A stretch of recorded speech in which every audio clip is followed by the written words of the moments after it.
Brett Okamoto from ESPN alongside the birthday boy, Dustin Poirier, who takes on Conor McGregor at UFC 257. And, I'm probably, like the 100th person to wish you a happy birthday today, at I'll least? take it. It's all good. Yeah? Yeah. How is celebrating your birthday on Fight Island, cutting weight, getting ready to take a fight? The weight cut's just starting, but yeah, I can't eat the cakes they're giving me, even the fruit cakes and all the stuff they delivered to my room. It's great. I appreciate everyone, though. You know, the thing that sticks out to me about your birthday, man, is you're only 32. And, I think about all the years that you've been doing this and the years that I've spent covering your career, it feels like you should be like 40. Dude, how are you only 32 years old? I don't know, man. Got in early. Some days when it's cold outside, I feel like I'm 40 though. Do you feel like veteran? Do you feel like the wise guy? Like not even just during a fight week, but like in the gym and around your other teammates? Do you feel like that guy, or you still feel like you're kind of a young buck in this? A little bit of both, man. Sometimes when I'm around the young fighters, I feel like one of them, and but when I'm around the vets, I can talk about fight cards and the game, because I've been around it so long. I'm a young veteran, and I put my time in. So I'm sure that's coming in handy on a fight week like this, which is unique. You know, it's a big fight, lots of media attention, and it's also 48-hour quarantine. How'd you spend that time? Yeah, 48 hours here, 48 hours there. Yeah, yeah. Because Vegas first, then 15 hours in the air. It's been a lot of thinking and a lot of sitting around, but watched some Netflix, hung out with Mike Brown. We were quarantined together. That's about it. Yeah. And you said a lot of thinking, and working on a story about you leading up to this fight, I talked to one of your friends, Thomas Webb, and T. Webb. He's a good guy, good Mr. character. T. Webb. Yeah, he's a good guy. Yeah, high energy, good energy. great storyteller. Yeah. Remembers everything. I feel like. Yeah. And he was saying that back in the day when he would go stay with you in Florida for those training camps, that one of the jobs I think it was that Mike would give him is that don't let Dustin think about fighting tonight. Kami probably. Kami, yeah, you're right. Just don't let him think about fighting, because that's all he thinks about, and he'll obsess over it. He'll drive himself crazy. Like, how much are you thinking about the fight in those 48 hours where you're sitting there in the hotel room? Well, it's tough not to. I think overall, as a fighter, doing that less, I have been, over the last few years. But when I'm here on fight week, sitting in the room, starting to pull my calories back and cut out sodium and stuff, it's hard not to think about the fight. Yeah. So the last couple of days, it's been in the forefront for sure. When you're thinking about the fight, are you like a big visualizer? Are you thinking about like how the fight starts? Are you thinking about all the ways it could go? Like when you say you're thinking about the fight, what are you thinking about? Just thinking about Sunday morning. What time do I need to wake up to give myself enough hours before I get on a bus? I don't want to be wiping stuff out of my eyes, getting my hand wrapped at the same time. So it's just different. It's just a different time in our lives and in competing. So I'm just rolling with the punches, man. But yeah, I'm not a big visualizer, like thinking about how the fight's going to end. I just think about performing and certain techniques and things like that, and think about how my body feels. And yeah. Well, you've talked a lot about leading up to this fight that you're able to kind of put fighting kind of into like a category, into a department. Like it's not exactly who you are, something that you do, and that actually kind of makes you a better fighter. And I'm wondering, how does that like feel during the week? Like when you look back on like the Max Holloway fight, when you said that you were just so invested in it and you had to win, it was like life and death. And then Khabib, the same thing. Like you were just so obsessed over the result. Now, since you're not as obsessed over the result and you know that the sun's going to come up the next day, like what is the difference with like feeling fight week? Do you just feel a lot more loose? I feel more free. I don't feel like I'm getting held back from like a mental prison or so much stress on myself or expecting so much of myself. Of course, I expect to perform. I've done everything I can to put myself in that position to go out there and handle business Sunday morning.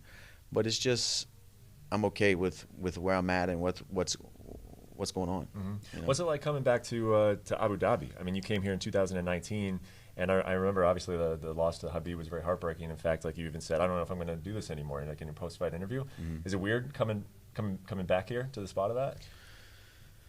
No, it's weird coming here, and it's a whole different landscape of living and going about fight week. We weren't quarantined back then. COVID wasn't around. The pandemic wasn't happening, so I was able to go see the sites and go to the city and train at local gyms and things like that.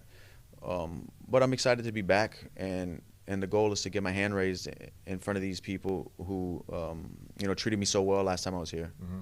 As the fight gets closer, are you feeling any of those You feel it? Because, I mean, the build-up to this fight, everyone's been talking about it. It's very positive. You guys, this whole thing started with charity. There's a lot of mutual respect But as it gets closer, and he's showing up in a yacht, and he's talking about knocking you out in 60 seconds, and any of those old feelings coming up from UFC 178 when you really didn't like the guy? No. This is business, man, and I know what I'm fighting for, and I don't put a whole lot of my concentration into that. That's just noise, I know he's here to fight. I'm here to fight. We're both going to make weight. We're both going to show up Sunday morning and give it everything we have. So I know that's happening. All that other stuff doesn't really matter. One thing you said this week that stuck out to me is that I was actually talking to Mike about the fight, and then you sort of offered up, even without anybody bringing it up, is that you respect his power a lot more than you did the first time. Can you talk about when in your career have you really respected a guy's power, and when you're going into a fight, what difference does that make in terms of just the approach, or that knowledge that you definitely have known it, you felt it? What is the difference there? I think it's important in every fight, not only a fight where the guy has beaten you before, but I think when you're a young fighter, I know what you're talking about in the fighter meeting that we had. I said that when you're a young fighter, you're trying to, I don't know if you're trying to brainwash yourself that if somebody's knocking guys out and then you have to fight him, that he ain't gonna do that to me. That ain't happening to me. I'm not those guys, or he doesn't punch that hard, or whatever it is.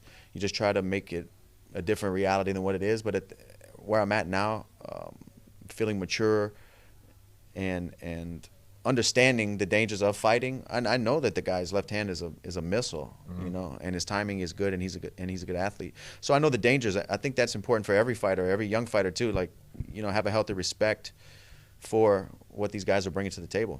That's just it. I understand. Did that make any change in the preparations, whether it was a focus on that in the drills or in the sparring sessions, or even in the game plan, where you just because you know about how dangerous the guy is?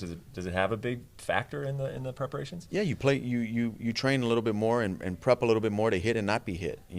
There's a very, very fine line that mistakes can be made in a fight of this caliber that you don't wake up asking what happened, or you don't pay.